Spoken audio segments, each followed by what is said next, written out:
Takuto dies of a disease while playing a game called Eternal Nations and wakes up in a different world, sitting on a throne. He is greeted by an elf named Atu, who calls him her king. Turns out, the game Takuto played in his sickbed was a 4X strategy game set in a dark fantasy world called Eternal Nations, and the character that he loved the most from the game was none other than Atu. Takuto figures out that if she is calling him the king, then she means he is the leader of Minogra. Atu tells him that he is the one who achieved the feat of clearing nightmare difficulty, all while using the civilization said to be the most difficult to handle, the civilization of Ruin. She also says that he is the legendary player proudly shining at the top of the official user rankings, which surprises Takuto, and he wonders why he would be like that. Surprisingly, Atu remembers how they conquered the world together, and they hit a game over many times, and she is happy about the fact that she remembers him. Getting emotional, Takuto asks her if she can summon him here, but the girl says that she didn't and she herself found herself here in the blink of an eye, and she explains that this world seems similar to the world of Eternal Nations. Atu then approaches Takuto closer, saying they don't know where they are, and they have to get started together like old times to figure out the situation. In order to start building a nation together, Takuto summons a creature and explains that they need to avoid being discovered by outsiders as much as possible because the world beyond their territory is dangerous and hostile. He then gives an order to the four-legged creature telling it to scout the surrounding area, and the creature immediately runs off into the forest to carry out the task. Atu is worried at first, but the creature appears to be functioning properly as a unit under her command, and Takuto explains that just like in the game, he is also able to share part of its vision and observe what it sees. After studying the area for a while through the creature, Takuto says that he has managed to understand the surrounding terrain to some extent, but for now it still appears to be nothing more than a forest, and the creature has not come across any animals or monsters either. Atu feels bad that she has not been very useful so far, but Takuto reassures her by saying that he is already blessed just to have her by his side. Suddenly, Takuto notices a group of dark elves in the forest not far from their location, and he can tell that several of them are gathered there together. Atu points out that this makes the situation more complicated because dark elves are usually connected to nature, but tend to lean toward neutrality, and Takuto starts to wonder if this might really be the world of Eternal Nations after all. He goes on to explain that if another civilization already has a settlement nearby, then that would be bad news for them, because they want to avoid war if possible and would rather remain hidden during the early stages. Just then, some of the dark elves come into contact with them, and Atu immediately becomes alert because she assumes they are about to attack. In a flashback, it is revealed that the dark elves were driven out of their homeland and are now suffering from hunger, and one of their main leaders says that they have to do something to save their people. Back in the present, the elf leader sees Takuto as a dark and terrifying figure and assumes that he is some kind of evil being, so he feels that he has no choice but to bow before him. The man introduces himself as Gia, a dark elf from the Mazarama clan, and then apologizes for trespassing before explaining that his clan of dark elves was persecuted and driven away from their land.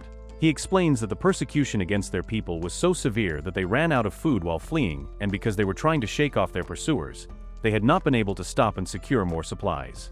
In response, Takuto throws some apples onto the ground and asks whether he recognizes their sweet fragrance, then explains that they are apples that can provide proper nourishment. Gia says that instead of eating the fruit himself, as he would rather save the apples, they just gave him for the children and the other members of the community, since they have all been starving for days. However, Takuto does not hesitate at all and uses mana magic to create and provide them with a large supply of food, allowing the dark elves to survive. That night, Gia returns to the camp carrying the food, and for the first time in a very long while all of the dark elves are finally able to enjoy a proper meal, though Gia still cannot stop wondering who exactly that mysterious man was who helped them. The leader of the dark elves, Elder Molter, approaches Gia and remarks that the fruit he brought back was so delicious that he has never seen anything like it before. Gia then tells him that he encountered a legendary being deep within the forest, and the elder quickly realizes that he must have met the King of Ruin. Gia goes on to explain that the black figure was accompanied by a woman who served him and helped clarify his words to some extent. However, when Gia refers to the king as his grace, the elder becomes furious with him for using such a title so casually. Meanwhile, Atu is angry at Takuto for using their already scarce mana on something like this, since she believes it will only attract unnecessary attention from outsiders. The next day, Gia and Elder prepare to meet Takuto, and the Elder assumes he is going to ask them something in return, which is the usual way of evil in this world.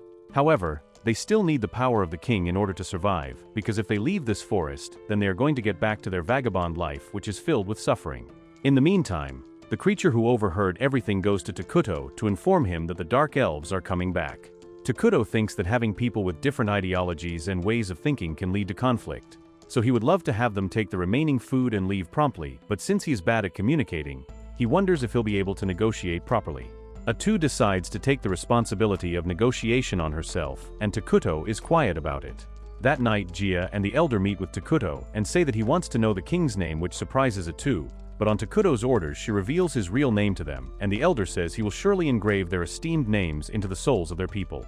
A2 tells the Dark Elves to take the food they have been given and leave, but the elder asks how they could ever repay their king for the great kindness he showed by saving their people. When the elder continues to hesitate instead of making a decision, A2 starts wondering if they are secretly planning something, while Takuto realizes that the situation is becoming incredibly dangerous. Takuto quietly whispers to A2 that they should leave the two of them alone for now, but she angrily argues that they should wipe them out immediately, or else they will only become an obstacle later. Takuto explains that the Dark Elves are simply trying to negotiate with them, and he believes that if they set a fair price for their help, both sides will be satisfied with the agreement. The Dark Elves decide that they will leave the forest once they have settled down, but even then the elder admits that he wishes to remain in the forest ruled by Takuto. Before they can depart, Takuto stops them and unexpectedly invites them to become citizens of his nation, leaving everyone completely surprised. Takuto explains that Dark Elves are not naturally good or evil by default, and because of that he is willing to accept them into his civilization as refugees. After discussing the matter further, A2 tells the Dark Elves that their king plans to establish a nation there in the near future, and if they choose to become its citizens, he promises that they will be protected under his rule. She also tries to intimidate them by saying that it would be much more enjoyable for them to remain on their side instead of trying to survive on their own. Later, Takuto walks through the forest, and they arrive at the Dark Elves' camp. When the elves try to look at him, they fall asleep on their own, so Gia tells them not to do that since it's disrespectful. Takuto then formally announces the founder of Minogra, and slowly anger and hatred starts rising inside Gia for all the human beings that hurt them, and now he feels happy that he is being cared for by the king. A few days later, Takuto realizes something and shows the map of the continent that he received from Elder Molter. Takuto cries over the fact that they got such a trash starting position, since there are already two large nations on this continent, including Kingdom of Qualia and Alliance of Elementals.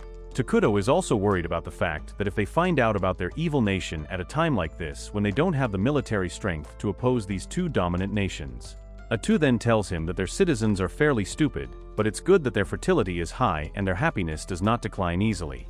Later, Elder introduces an elf named Emil to them, saying she is an intelligent woman and knows much about legends and other nations. A2 tells them that they will have them work in key positions for the administration of Minogra, and this is their king's decision, so it cannot be overturned. After that, A2 tells them their positions that include Elder to focus on managing affairs of state, and Heijiv will continue to serve as head warrior, including recruiting others, and he happily accepts his position. When Heijiv shows his devilish intentions, Takuto says that war is barbaric and he prefers peace.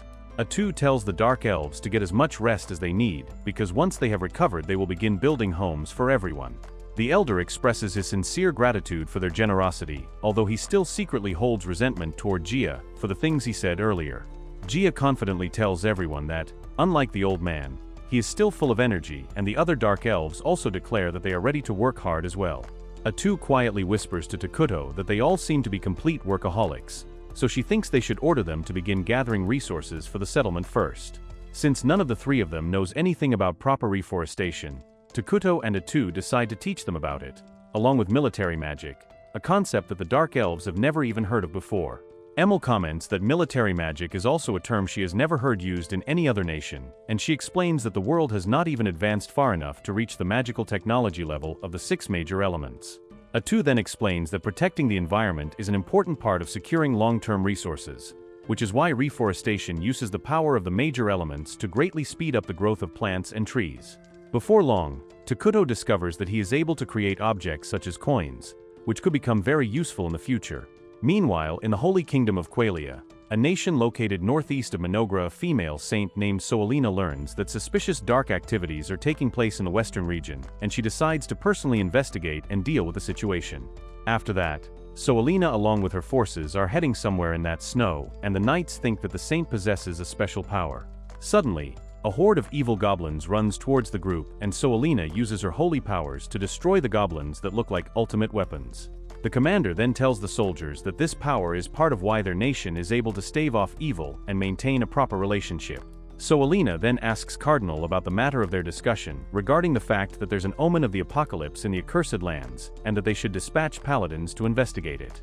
However, the Cardinal doesn't show interest in that because showing interest in the accursed lands in the Dark Continent far to the south is preposterous, and the Central would never give permission to use the paladins for that.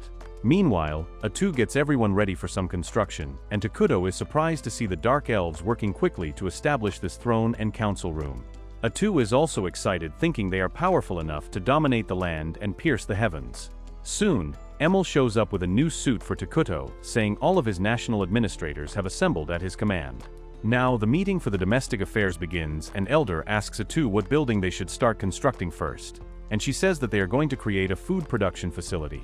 Curiously, the Elder says that their king can create an infinite amount with his power, and Atu says that they can't make their king do all these things, and there's the issue of distribution that will arise as they expand their domain.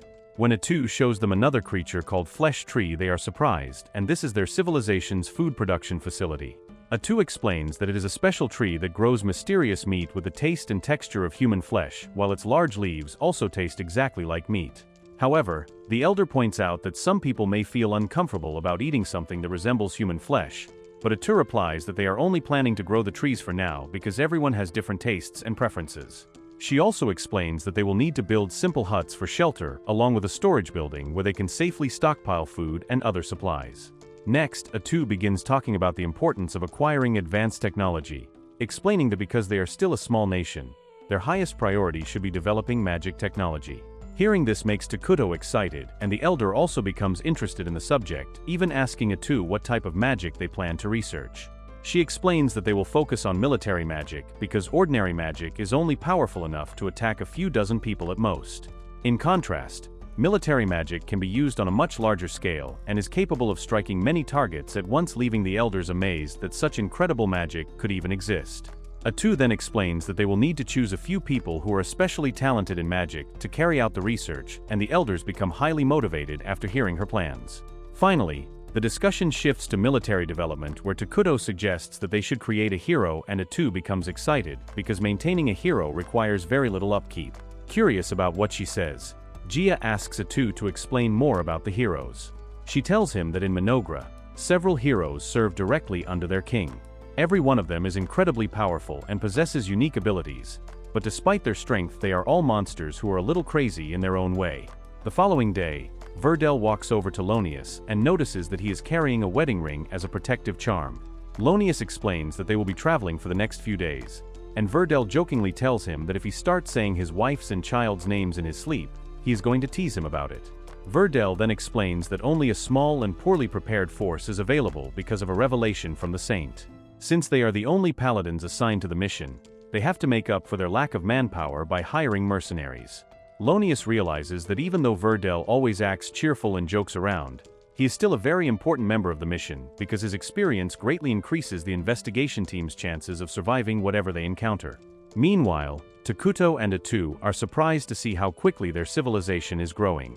More homes have now been built beneath the shade of the giant trees, making the settlement look much larger than before. Atu explains that they already have a residential district, and since their people specialize in building homes high among the trees, they will continue expanding it.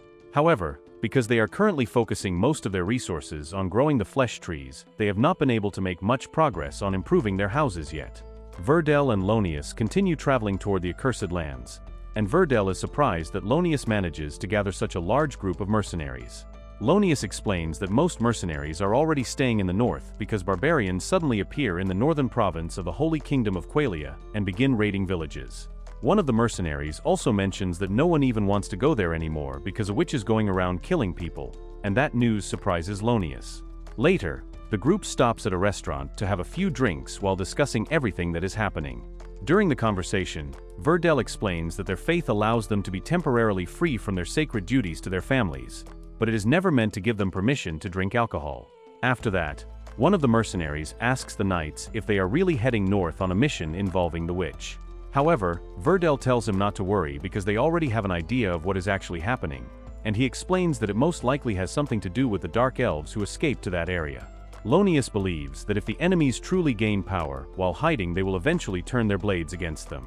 However, Verdel explains that they can always retreat whenever they need to because their current mission is only to investigate the situation instead of rushing into battle. Lonius questions whether that is really the right attitude for those who serve as God's vanguard, since he believes that if they discover evil, they should be willing to risk their lives to wipe it out. Verdel reminds him to save his desire for glory for another day, explaining that every person in their group has a family waiting for them, which gives them a good reason to stay alive instead of throwing their lives away on an uncertain mission. That night, Takuto gathers all of the elves together for an important meeting. During the gathering, he transforms the flesh tree's fruit into a living four-legged creature, leaving everyone completely shocked as they begin believing that their king has the power to create an entirely new form of life. Seeing everyone's amazement, Atu proudly tells the elves that their king is capable of doing far more than what they have just witnessed and explains that he still possesses much greater power. She also says that if everyone continues showing their dedication and strength, their king will become even more powerful in the future. After the meeting finally comes to an end, Takuto tells Atu that he is relieved everyone stops asking questions after he simply smiles to brush them aside. Atu then explains that the purpose of this ritual is not only to impress everyone, but also to confirm that they are now able to safely produce new units without any problems. This means next time they are going to conduct a hero summoning, and Takuto thinks that with 2 heroes on their side they can be assured of their fighting forces. When Atu asks who he is thinking about summoning, first he says it's going to be Isla, who is the queen of bugs, and she has the ability to empower all insect units, and with that, the long-legged bugs will become top-notch fighters. Atu thinks that it's a wonderful strategy, and when faced with many unknown elements, that's all the most reason to adopt the most reliable plan. Lastly, he tells her that he wants to live in peace from now on. She doesn't want to summon a hero that brings chaos in this world and ruins their plan.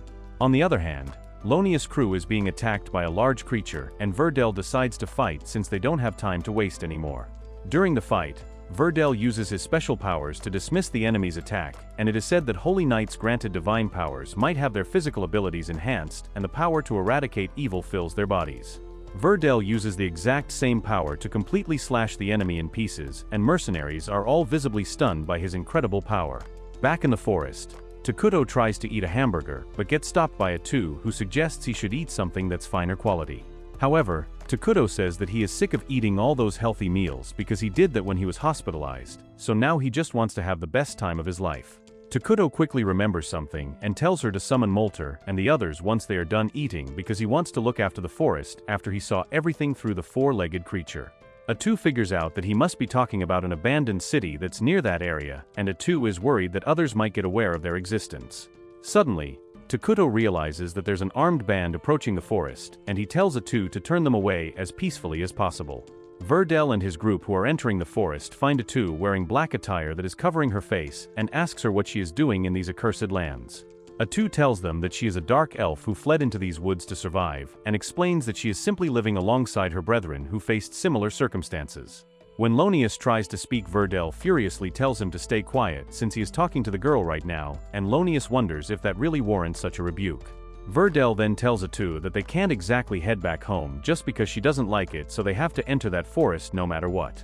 Atu tells him that they suffered a long and painful journey to finally find a place to live in peace, and Verdel wonders if she is hiding something in the forest because she insists on them not going there. Eventually, Verdel reveals that they come due to a divine revelation of calamity lurking in this land and can't return home without confirming the truth. Hearing that, Lonius along with the other knights gets suspicious, and Lonius takes command and orders the other knights to attack Atu since he is also suspicious of her. However, many of the knights are quickly slaughtered, leaving Verdel and Lonius among the only ones still alive. Atu then reveals her sharp fangs and declares that she is the very monster they have been searching for. Seeing this, Verdel tells Lonius that they no longer have any choice except to fight her. When the knights charge toward Atu and launch their attacks, she effortlessly dodges every strike, explaining that she originally wanted to settle everything peacefully, but now she has changed her mind because of Lonius' foolish pride. Lonius then asks Verdel what he knows about the witch, and Verdel explains that the higher-ups ordered him to keep the information strictly confidential. He says that whenever the saint receives a divine revelation and the church's upper ranks confirm it, the identified monster is officially declared a calamity and given the title of a witch. Because of this, Verdel believes that Atu is one of those witches, meaning they are facing an incredibly dangerous enemy. The battle begins with Verdel and Lonius combining their strength to attack Atu, and they even manage to destroy some of her fangs, which surprises her. Atu realizes that using a god's blessing to unleash a divine strike grants a special bonus against evil-aligned beings like herself. Verdel continues pressing the attack, making Atu furious, but she soon retaliates by killing 2 of the knights serving under his command. She then mocks Verdel, saying that he has put himself in a position where he cannot even attack her freely because he cares too much about protecting his comrades, making them perfect human shields. Verdel warns Lonius to stay calm, believing that if they can break 2 more of Atu's fangs, they still have a chance to win. However, before Verdel can launch another attack, Atu kills him with her fangs and then begins laughing over his lifeless body, leaving Lonius completely shocked. Atu then reveals that she can grow as many fangs as she could, which means she was toying with them from the start. Lonius then tells everyone to scatter and run in different directions, because at least one person must survive to warn their homeland about this. After that, Lonius tries to keep Atu busy while fighting with her using a holy sword, but what surprises him even more is that she is using Verdel's holy sword so casually. Atu tells him that he stole this from Verdel after all the effort he put in. All the techniques he honed became her the moment she killed him. She also reveals that she stole Verdel's abilities and memories, and which means she only gets stronger the more she kills. Suddenly, Lonius hears some voices from the mountains and asks Atu about that, so she reveals that they are coming from dark elves. She explains that she ordered them to not let a single man escape, which makes Lonius furious, and he tries to attack but eventually gets killed by her. Atu tells him that if he would have listened to Paladin Verdel, then he would have returned home safely and would have lived an ordinary peaceful life. After that, Atu explains the choice he has made, saying that not only will he be killed, but his entire family will also die because she will personally hunt every one of them down. She goes even further by saying that she will travel to every village and town where they stopped on their journey and kill every single person living there. Just then, Gia and the others arrive and report that they successfully completed the mission they were assigned. They then ask Atu if she truly intends to carry out everything she just threatened. However, Atu immediately replies that she would never actually do something like that because she considers herself a pacifist, and she admits that she was only trying to scare him by making those threats. That night, Atu returns to Takuto and reports everything she learned about the witches. She also concludes that this world is definitely not the exact same world as the game they once knew. Atu explains that although many of the game's mechanics still seem to function to some extent, they should move forward under the assumption that this world's rules are different. She also points out that these differences are not entirely bad because they have even improved one of her own abilities. Takuto remembers that in the game, Atu possessed a special ability that gave her a certain chance of stealing the abilities of defeated enemies. Atu then reveals that in this world, her power has become even stronger because she is now able to steal parts of a defeated opponent's memories as well, and she believes this new ability will become one of the greatest weapons they have. Furthermore, Atu tells Takuto that they are fortunate because Qualia does not have enough forces to spare at the moment. Hearing that, Takuto says they can take things a little easier for now. However, Atu points out that Qualia will most likely take some kind of action after realizing that their forces have been wiped out. Takuto agrees that it is possible, but he explains that Qualia has almost no information about Minogra, so even if they decide to act, they will have to move very carefully. Takuto then asks Atu whether she knows anything about the mysterious witch. Atu replies that she does not, and it appears that even Qualia knows very little about her. The only thing they know is that the witches caused destruction across the cities of the northern province on the same scale as an entire army. After hearing that, Takuto begins thinking about the recent northern disturbance and wonders if a powerful monster has appeared that is capable of causing damage equal to an army in such a short amount of time. He then tells Atu that he is considering changing their policies. Since they now share a common enemy in Qualia and still have the unknown threat of the witch to deal with, he believes they should begin looking for allies instead of standing alone. At the same time, a war is taking place in the very kingdom Takuto hopes to form an alliance with, making the situation even more complicated. Before Atu leaves, she quietly asks Takuto if he is still angry with her because of everything that has happened. Takuto reassures her that he is not angry at all and tells her that he depends on her more than anyone else because she is the person who stays by his side most of the time. Finally, Takuto's new palace is finished constructing, and despite it getting bigger, Takuto wants it to grow even more massive so that it could pierce the heavens and spread roots in the land. Atu then realizes that they don't have a single attendant taking care of him and gets concerned about it. Takuto tells her that he wants someone who he can talk to because he has been lonely ever since Dark Elves came and he hasn't been able to talk to them at all. Later, Atu tells the elder to gather up all of his little girls, saying their king desires them. That surprises everyone. Atu wants to have little girls attend to him to help him improve his conversation skills, and the elder asks her why she is issuing such an order. A2 straight away says that it's because their king likes little girls, but then they explain to the elder and the other dark elves about the real idea behind this, and they are relieved that he is not a freak.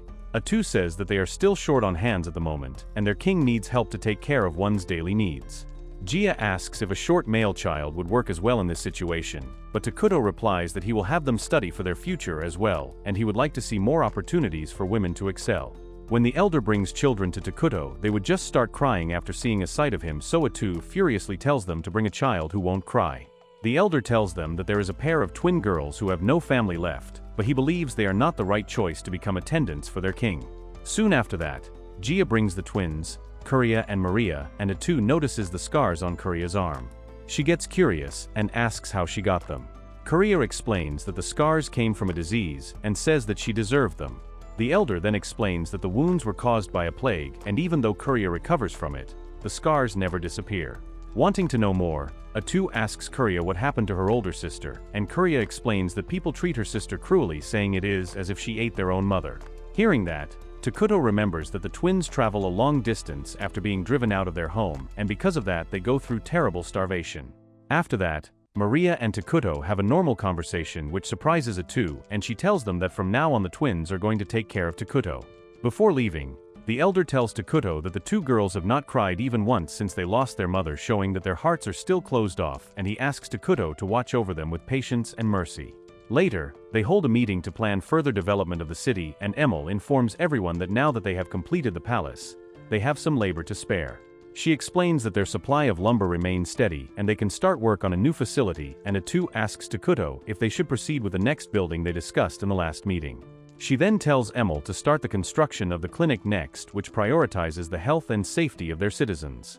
Since they are almost out of mana, A2 says that they will have to prioritize buildings and research that increase the production of mana. Elder also tells them that they have completed research on military magic, but his subordinates will eventually be able to use it with more training. He believes that casting powerful magic with the ruin mana being provided by the palace will be crucial for their future.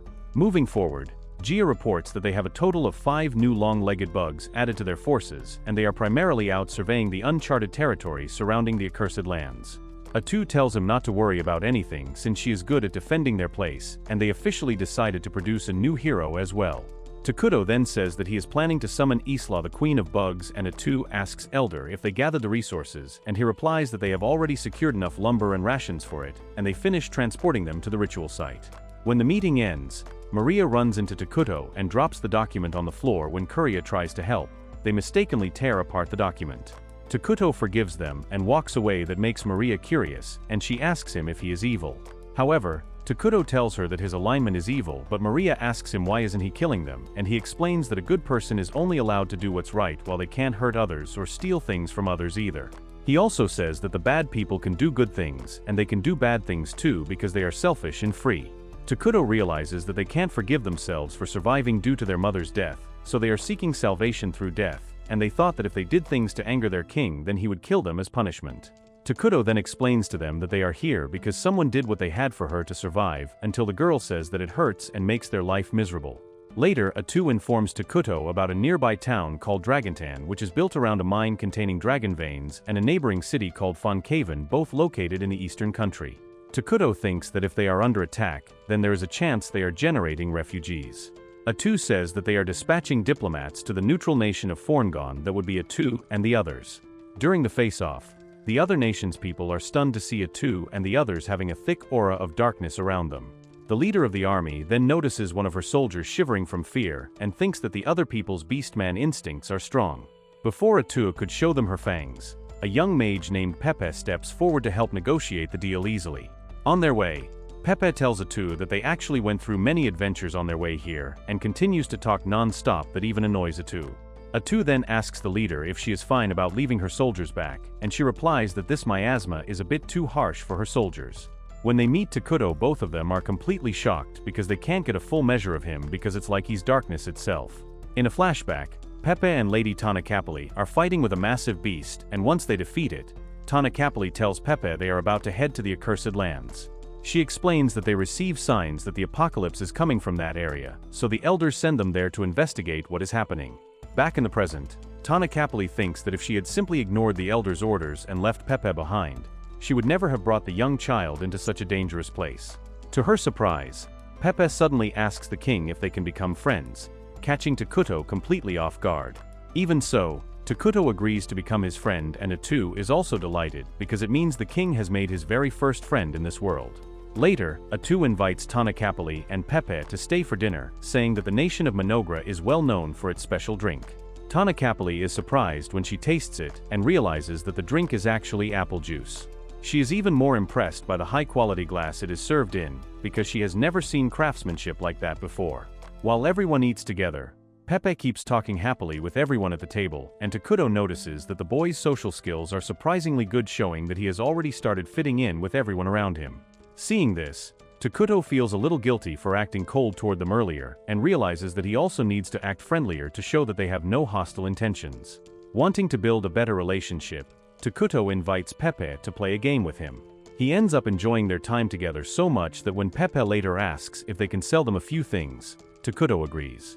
Furthermore, Atu asks them about the reason they had for coming to their lands, and AniCapped explains that their country has been repeatedly attacked by barbarians, which is odd because they generally avoid large cities. So, they came here to further their investigation, and Takuto quickly reads her thoughts that they are lacking in a military situation. Unexpectedly, Pepe reveals that they came to investigate because their country will perish if they don't find a way to deal with them that surprises everyone. Takuto and Atu tell them that they have no intention of bringing harm to Forngon and explain that Manogra is an evil nation that loves peace. Atu further explains that if Dragontan falls, then their own nation will be the next target of the barbarian attacks, so this is no longer just someone else's problem because it directly affects them as well. Hearing that, AniCapped asks if they are truly willing to help, explaining that her people put a huge amount of effort into building that city around the Dragon Vein mine. Takuto agrees that they will help them. The following day, Takuto gathers everyone for another important meeting to discuss their current situation, pointing out that the biggest benefit they gain from the recent negotiations is securing access to the valuable Dragon Vein mine. He also realizes that if Pepe had not helped create a friendlier atmosphere during the talks, the negotiations would most likely have ended in a much more ordinary and less favorable way. During the meeting, Atu suggests that they should investigate Forngon first, but she also explains that its capital is located so far away that the journey and investigation would take a very long time to complete. Takuto decides they cannot afford to waste that much time and says they should stop focusing on Forngon for now. Instead, he believes their top priority should be helping Dragontan, because the city urgently needs their support before the situation becomes even worse. The elder then suggests sending Maria and Curia on the investigation, explaining that the mission would also give the twin sisters valuable experience for the future. However, Atu immediately objects and angrily insists that she should go instead because she knows their king is worried about the twins' safety. Just then, Maria and Curia step forward and explain to Takuto how badly they want to take part in this mission. They promise that they will do everything they can to make it a success and prove that they can be trusted with such an important task. Seeing their determination, Takuto realizes he has little choice but to let them go. Even so, he refuses to send them alone and assigns several powerful bodyguards, known as the Brain Eaters, to travel with the twins and protect them throughout their entire journey. Later, Takuto shows everyone the clinic where people are treated, and Maria gets curious, wondering if they are here because he is sick. When they enter the clinic, they are surprised to see that the guards are actually 3 weird Brain Eaters who are quite funny. Atu thinks that their enthusiasm is sufficient, and they pass as subordinates of Takuto, and Takuto says that he was waiting for a perfect time to deploy them. The twins then ask the king about them, and he tells them that the guards are medics who not only treat injuries and diseases, but can also fight to protect them. After that, Atu tells the guards that their duty is supposed to protect the girls as they head to Dragontan and observe the culture and the current state of that land. Hearing that, the trio starts shouting with excitement that makes Takuto happy since they are quite enthusiastic, and it's a good opportunity for him to do something king-like. Takuto tells the 3 guards that he will grant them a reward for protecting the twins and following their orders, and the reward is going to be human names. Upon hearing that, the guards are even more energized than before, and they are getting along well with Maria, while Curia is a bit worried.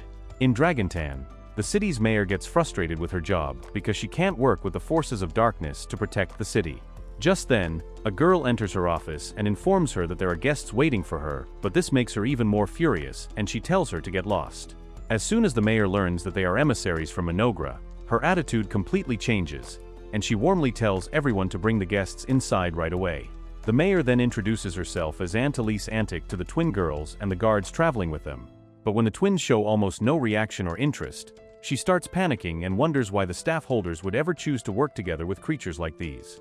Even so, the mayor politely welcomes the girls and begins wondering why the nation of Manogra would accept two unknown sisters like them. She cannot shake the feeling that there is something special about the twins.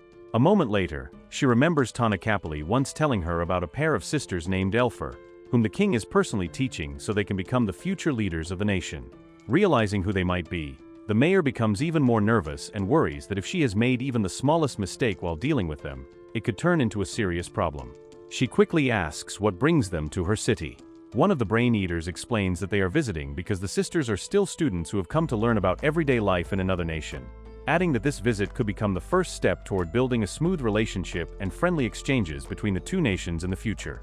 After hearing that they are not there to hold any official negotiations or important meetings, the mayor feels greatly relieved and happily reminds herself that she must be extremely careful not to do anything that might offend the two girls. Since she knows every corner of the city better than anyone else, she decides to personally show them around. As the tour continues, the mayor guides the twins through different parts of the city, while Takuto watches everything through a crystal ball from afar. That night, one of the brain eaters gives Maria a plant that she had asked them to buy during their visit earlier that day. Kuria quickly realizes that the plant is a dangerous species that can cause powerful hallucinations, which is exactly why it has been banned in most countries. She also figures out that someone must still be secretly growing it because it is now being openly sold in the markets of Dragontan, making the situation even more dangerous. Kuria feels sorry for the hard-working mayor because she is doing everything she can to protect and manage the city, while illegal activities like this are happening right under her nose without her knowledge. The following day, the twin sisters head out to observe a field filled with crystals. While they are there, they meet a merchant named Vesta who explains that he is interested in growing popple-grass in the area and offers the twins a business deal so they can work together. Before leaving, he even invites them to meet him at a certain place after sundown, complaining that the current mayor is far too strict and inflexible, making business much more difficult than it should be. Later, the twins visit the mayor to have tea with her, but their peaceful meeting is interrupted when Vesta suddenly arrives with several armed thugs.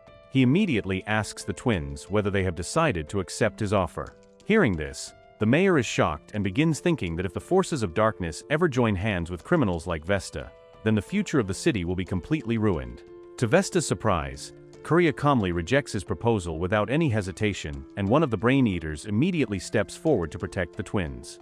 Vesta then pulls out a single injection filled with a concentrated extract made from popplegrass, a deadly substance that is powerful enough to kill a person with ease. Meanwhile, Emil asks Takuto why he chooses to send medics with the twins instead of warriors. Atu explains that the brain eaters may look like medics, but they possess unique abilities that allow them to both heal allies and kill humans with terrifying efficiency. Back in Dragontan, the brain eaters quickly overpower and slaughter every thug Vesta brings with him, leaving everyone present, including Vesta himself, completely terrified by their overwhelming strength. In the end, they also kill Vesta, turning the mayor's office into a complete bloodbath. The next day, the twins and Brain Eater return to Manogra, and Atu is furious at Takuto for allowing the twins to have so much freedom. She scolds him that he even had plenty of time to warn them with his telepathy, and he replies that he didn't want to be too hard on them and make them hate him.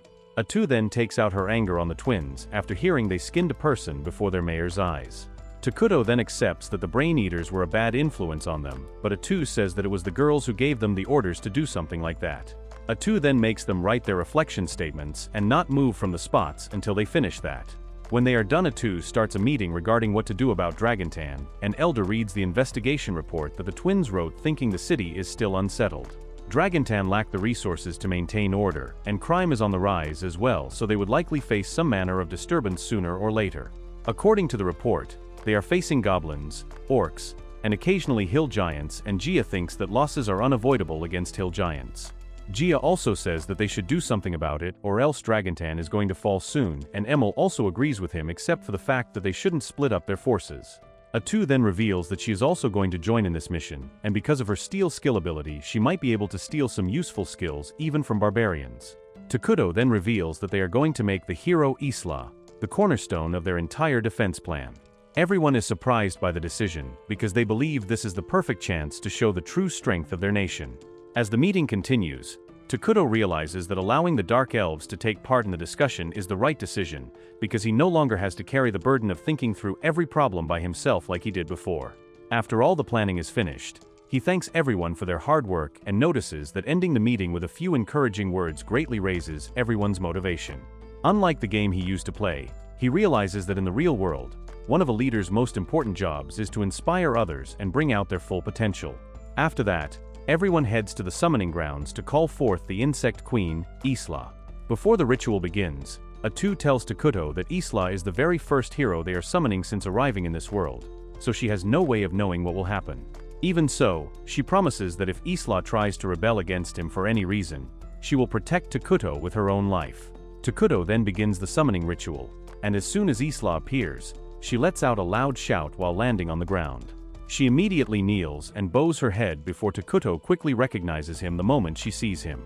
Atu steps forward and asks whether Isla truly intends to keep the promise she once made to serve Takuto. Instead of showing any hostility, Isla immediately starts acting cheerful and affectionate, saying that she truly wants to serve Takuto and that the time she spends with him has been deeply engraved into both her heart and her very body. After that, Isla asks Takuto to explain everything that has happened since he arrived in this world. Once he finishes telling her about the current situation and everything that has taken place, Isla confidently promises that she will do everything she can to protect their peaceful nation in these strange lands. Later, Takuto sends Atu along with several dark elves to assist Dragontan, while Isla is given the important job of protecting Minogra and taking over Atu's responsibilities until she returns. Before Atu leaves, Isla playfully teases Takuto for rarely doing things by himself. Just then, Kuria arrives and points out that Isla is completely different from Atu, who usually lets their king do whatever he wants without interfering. Isla then asks Takuto if she can borrow the twin sisters for a while because she is still unfamiliar with Minogra's main facilities and hopes they can guide her around the nation. The twins happily accept her request, and Takuto is pleasantly surprised that Isla takes the initiative to explore the kingdom and learn more about it on her own. After the three of them leave together, Emil arrives carrying several reports. Takuto tells her to reduce the number of workers assigned to gathering resources and move that manpower to other important tasks instead. Emil replies that they are already adjusting the amount of resources they gather, because their biggest goal, summoning the hero, has finally been completed. Meanwhile, Isla continues exploring the area with the twins when Emil suddenly runs over to them in a hurry, informing them that Gia has broken their training equipment once again. Isla immediately gives Emil a warm hug, which quickly lifts her mood, and Emil then asks Isla for advice about what they should build next. After hearing the report, Isla heads over to speak with Gia herself. When she arrives, she notices that Gia is angrily taking out his frustration on the other guards during training. Isla gently tells him that if he truly wants to protect their king, then he must first learn how to stay calm and keep a cool head even in difficult situations. She then gently pats him on the head to comfort him. That night, Isla gives everyone an inspiring lesson about the importance of caring for one another, working together, and protecting their nation from evil forces. Later, when the dishware is brought out for dinner, Isla chooses to use the exact same dishes as the ordinary low-ranking elves instead of asking for anything special. Her decision surprises everyone, but the twin sisters are touched by her kindness and happily make a beautiful decorative set of dishware especially for Isla themselves. The twins wake up crying in the middle of the night that caught Isla's attention, and she goes to check on them. Maria tells Isla that Kuria was having a nightmare, and they hate the fact that they dream about fun times that they can't have anymore. Hearing that, Isla suggests sleeping with the two of them from now on, and promises to stay by their side for the rest of her life. At the same time, Atu is leading her army against the monsters that are approaching Dragontan. Atu easily wipes out the monsters with her sharp fangs, leaving the mayor completely terrified. She becomes so shocked that she starts blurting out all kinds of random things without thinking. Meanwhile, Pepe gets excited after seeing Atu's fangs and happily says that she looks just like an octopus. He then says that he is going to entrust the safety of Dragontan to her, because he has to return to Crescent Moon. After that, the elder asks Atu how her plan to plunder abilities from the barbarians is progressing. Atu confidently replies that everything is going smoothly and explains that even though the barbarians are weak, they possess much better abilities than they deserve. Suddenly, everyone notices a massive hill giant slowly walking toward them. The elder comments that he cannot sense even the slightest use of mana coming from the giant, while Atu says that she will soon uncover the secret behind these mysterious appearances. As soon as the mayor sees the hill giant, she panics and quickly tries to warn Atu about the danger. However, Atu calmly tells her not to worry because she will deal with the monster herself. Even so, the elder decides that this is also a good chance to show his true strength, so he joins Atu in the battle. During the fight, Atu uses the holy sword to deliver a powerful slash that cuts the hill giant cleanly in half. However, when the giant's body disappears, it strangely leaves behind several gold coins. Seeing this, Atu immediately contacts Takuto through their telepathic connection and explains everything that has happened. She also tells him that even the Elder has never seen coins like these before and has no idea where they come from. Takuto then uses their shared perception ability to examine one of the mysterious gold coins with his own eyes. The moment he sees it, he immediately realizes that the gold coins are actually collectible items from a classic game called Brave Questus, leaving him surprised by the discovery. Meanwhile, Soalina arrives in the western region, where a red-haired girl is causing chaos throughout the town. Soalina confronts her and explains that they have already carried out divine judgment against her 17 different times, yet she still refuses to die. The girl simply bursts into laughter and replies that she has already died all 17 of those times. Soalina then calls her by her name, Arakino, and asks what she is really trying to achieve there. She also questions whether the mysterious power she possesses is the reason she keeps coming back to life after every death. In response, Arakino resurrects a group of dead people and sends them to attack Soalina. However, Soalina calmly uses her special ability and wipes them all out with a single powerful flame attack. In the end, Soalina drives her weapon straight through Arakino's chest, killing her for the 18th time. Even though Soalina knows Arakino will eventually come back to life once again, she believes this defeat will at least buy them some valuable time before that happens. On the other hand, a huge army of demon lords is moving towards Dragontan, leaving their citizens in shock, and they run to inform the mayor about it. On call, Takuto tells Atu that their enemy is the orthodox JRPG Brave Questus, where they play as the hero and go on adventure with their party to defeat the final boss, the Demon Lord, and save the world.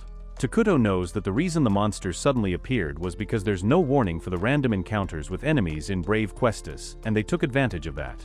Isla also says that she had feared there might be other beings similar to them, but she never expected they would come from an entirely different genre of games, and Takuto tells her that it's about witches, and that information they gained from that paladin revealed the name of a unit that was never part of Eternal Nations. Meanwhile, one of the demons asks another demon named Flamin if the Demon Lord issued any order, and the guy replies he did as usual.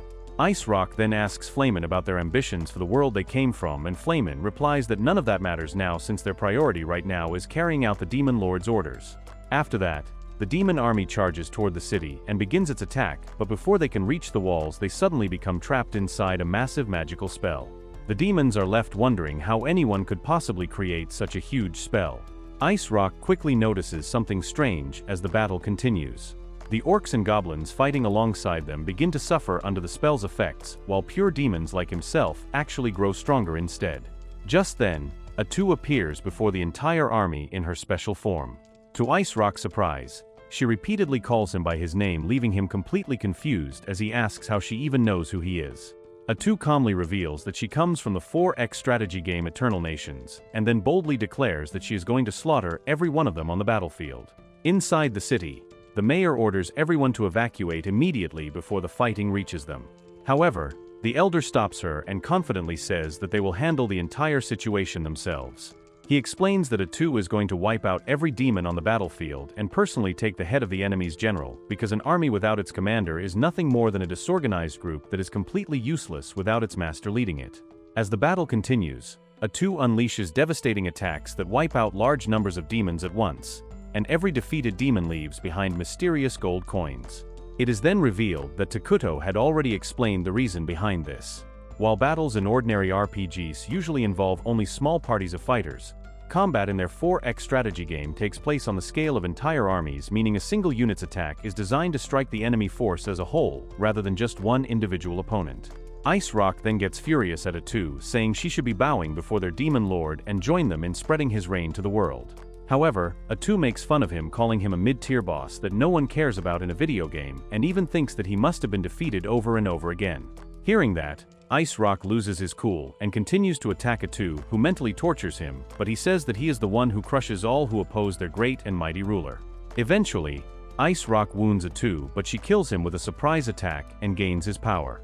When Atu contacts Takuto through their telepathic connection, she realizes that another demon has entered Minogra along with the Demon Lord and his army. Around the same time, one of the Dark Elves reports to Takuto that enemy forces have already invaded the Accursed Lands. However, Takuto calmly replies that he already knows about the invasion. Isla then explains that their king possesses the ability to know everything that happens within the borders of his own domain. She also reports that their main fighting force, including Gia, is already on the move to intercept the enemy. Since they are also heading toward the residential area, she tells the Dark Elf to hurry back to his assigned position as quickly as possible. Isla then tells Takuto that there is a possibility the enemy's leader could be another player from the same kind of world as him. However, Takuto says it does not matter whether their enemy is another player or not because there is no longer any chance for peace between them. He firmly declares that they are going to crush their enemies with the full strength of Minogra. After that, Takuto reviews the forces currently available to them, confirming that they have Isla, the Dark Elf warriors led by Gia, and the Brain Eaters, who are not only powerful fighters but also possess valuable healing abilities. Before everyone heads out, Isla warmly hugs the twin sisters, and Takuto is happy to see how close they have become. Just then, he receives a report from Emil informing him that the evacuation of everyone who will not be taking part in the battle has been completed successfully. A short time later, Gia contacts Takuto and reports that he has made a rough estimate of the number of enemies who have entered the accursed lands. Hearing this, Takuto is pleased because it shows that both Gia and the others are now able to think for themselves and take action without always waiting for his orders. Gia then explains that he can see around 1,000 enemies invading the accursed lands, including many different kinds of creatures that they have never seen before. After hearing the report, Takuto turns to Isla and explains that they are now facing enemies from an RPG, which means it is finally time to show them the true strength of a 4X strategy game. Isla immediately understands what he means and asks if they should begin creating new units through emergency production. Before she can continue, Takuto interrupts her and declares that he is giving her access to all of Minogra's remaining mana reserves. He then orders her to level up as quickly as possible and unlock the skills Predation and Parasitic Eggs.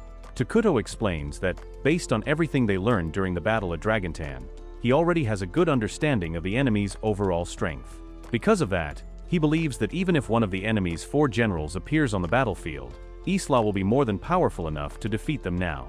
Meanwhile, the Demon Lord's army continues marching through the forest while several demons talk among themselves about how their own boss is secretly planning to betray the Demon Lord. Suddenly, Isla appears before them and instantly wipes out all of the ordinary demons without giving them a chance to fight back. A moment later, the demon general Flamen arrives on the battlefield and Isla becomes excited after realizing that he is one of the Demon Lord's 4 powerful generals. Flamen says he is not surprised that Ice Rock has already been defeated because he believes Ice Rock was nothing more than a brainless brute who relied only on strength. Hearing him speak so coldly about his own ally, Isla realizes that Flamen has no respect for his comrades at all. Flamen then confidently declares that killing Isla and dragging Takuto down from his throne will be an easy task, making Isla furious. Meanwhile, Takuto carefully analyzes the situation from afar. He knows that Isla is currently fighting the Flame Demon, while Gia and the Dark Elf warriors remain stationed around the capital in defensive formations. As he continues thinking, Takuto suddenly feels that something is wrong. He asks the twin sisters if they sense the same strange feeling, and they silently nod their heads. Back in the forest, Flamen slowly gains the upper hand in the battle while constantly mocking Isla and insulting her in an attempt to distract her. Refusing to back down, Isla releases countless tiny insects to trap Flamen, but he immediately burns every one of them with his powerful flames before summoning his own group of demons to continue the fight. However, Isla quickly uses her special abilities to wipe out every demon that Flamen summons before turning her attention back to him. She repeatedly launches attacks, but Flamen manages to dodge each one with ease. During the battle, Flamen tries to manipulate Isla by convincing her to hate Takuto, but she completely ignores everything he says. Her refusal to listen only makes Flamen even angrier, and he rushes at her in a burst of rage, but his attack fails completely. Flamen then tells Isla that she is filled with nothing but pride and conviction, and says that the reason he hates her so much is that she chooses to serve another person of her own free will. Isla calmly replies that nothing makes her happier than being useful to her master. She then asks Flamen why he chooses to betray his own master instead of accepting the role that has been given to him. Enraged by her words, Flamen unleashes his ultimate attack and charges straight toward her. Isla quickly retreats as far as she can before suddenly rushing back in and slashing across his chest. She then tells him that she has one final message from her master. After hearing Takuto's message, Flamen realizes that he has been nothing more than a puppet all along, and he accepts that he will continue playing his assigned role until the very end. In the end, Isla delivers one final strike that cuts Flamin cleanly in half, winning the battle, and even gaining another level from her victory. Just then, Takuto suddenly receives a system notification informing him that the chat function cannot be used at this time. At almost the same moment, Kuria and Maria suddenly appear right in front of Isla, leaving everyone surprised by their unexpected arrival. Thinking something is wrong, Takuto uses his powers to see that Flamin's dead body is actually smiling and is shocked. Isla then tries to communicate with Brain Eaters to tell them to protect the twin sisters, but the telepathic communication doesn't work. Isla quickly grabs the twin sisters and tries to escape, but once again comes across a still-alive Flamin who continues to laugh, and when Isla tries to kill him again, it just doesn't work. Meanwhile, Takuto realizes that the events Brave Questus Flamin was involved in were something like whenever anyone tried to kill him, he just wouldn't die. Isla tells the girls that they shouldn't worry because he won't allow him to lay a hand on them. Flamin then seizes control of their bodies and makes the twins walk towards him, and Isla wonders if this is one of those RPG mechanics that Takuto warned her about. Isla struggles with all her strength to break free and do something, but no matter how hard she tries, she cannot move at all. Flamin calmly explains that this is a special mechanic called a scripted event. He then mocks Takuto, saying that all of his encouraging words are completely meaningless. Flamin proudly declares that he has successfully deceived both Takuto and the Demon Lord, and now he plans to kill the people Takuto cares about the most as his greatest act of spite. Refusing to let that happen, Takuto immediately activates self-destructibility, creating a massive explosion that engulfs everyone nearby. Meanwhile, the twin sisters find themselves inside a strange dream where they are climbing a tall tree together to look at the beautiful full moon. During the dream, Maria tells Kuria that their king once said that his nation belongs to everyone who lives in it, making them happy because they finally have a place they can truly call home. Maria also explains that Takuto once told her that saying, "The moon is pretty," is another way of saying, "I love you." A short time later, the twins suddenly wake up from the dream and realize that they have somehow survived the enormous explosion. They soon discover that Isla protected them at the cost of her own body and is now left badly wounded. Seeing her covered in injuries, the sisters immediately burst into tears and rushed over to hug her because they were worried about her condition. They then try their best to contact Takuto through their telepathic connection, but no matter how hard they try, they receive no response because the telepathic link cannot be established at that moment. Isla tells the girls to calm down and listen to her because there is no time for treatment anymore since she won't survive. The twins blame themselves for everything, thinking this happened because they were weak, and wonder why everyone they get attached to always end up dying. The twins even ask Isla to let them die with her because there is no point in living anymore for them. However, Isla gives them her heart to transfer her powers to them and tells them to eat it and live on, but the girls continue to cry about it. On the other hand, Atu is still dealing with demons, and she is annoyed by the fact that the Elder is following her everywhere. The Elder tells her that their king ordered him to march alongside her and destroy the Demon Lord's stronghold. Suddenly, Atu senses Isla's death and goes berserk, wondering why she had to die when she was Minogra's hero. Takuto is also surprised about Flamin's scripted event that was famous in the past, but shouldn't have been possible in this world. After that, the twin sisters eat Isla's heart to gain her powers, and now they are even more powerful than before, and together they can destroy anyone. Takuto finally regains communication and contacts Atu, telling her that Isla was defeated because she got caught in a death scene. Atu blames herself for overlooking such an important detail and feels guilty that she failed to report it to Takuto sooner. She immediately decides to return to the capital, but Takuto stops her and explains that the twin sisters survived the explosion and are now heading south toward the enemy's stronghold to take revenge. Atu cannot believe they are capable of doing something so reckless, but Takuto explains that before the explosion, Isla uses her royal succession ability to pass her hero status on to the twins. Because of that, they can no longer afford to lose any more hero units under any circumstances. Takuto orders Atu to bring the twins back safely, but Atu argues that the RPG mechanics they are facing are too dangerous and says that protecting Takuto is more important than chasing after the girls. Even so, she follows his orders. Atu tells the Elder and everyone else to return to the capital while she goes after the twins by herself. Meanwhile, Gia reports to Takuto that his forces are almost finished eliminating the surviving enemies who invaded the accursed lands and asks whether they should begin chasing the remaining enemy troops. Emil also reports that all of the non-combatants will remain evacuated until the following morning, after which they will begin repairing the facilities damaged during the battle. Takuto calmly replies that they should not take any action on their own because he will give the necessary orders when the right time comes. Meanwhile, the twin sisters confront Lady Wind, one of the Demon Lord's 4 generals. Lady Wind laughs at them and mocks the girls for coming all the way there by themselves without any support. Kuria then asks Lady Wind why they have to suffer so much and why the world is filled with so much pain and misery. Just then, another one of the Demon Lord's generals, Old Mechanic, appears on the battlefield and immediately orders his army to eliminate the twins. However, before the demons can attack, they all begin suffering from a powerful mist that the girls release across the battlefield. The strange mist rapidly weakens the demons and spreads throughout the area. When Lady Wind charges toward the twins to attack them herself, her entire body suddenly begins melting away as soon as she enters the deadly mist. Eventually, Maria kills the Old Mechanic along with his entire army in an instant, and now the new threat for this world has emerged in the form of twin sisters. Later, the twin sisters finally confront the Demon Lord, who cannot believe that fate has brought two young girls all the way to him. He finds it unbelievable that such delicate children are able to reach his location.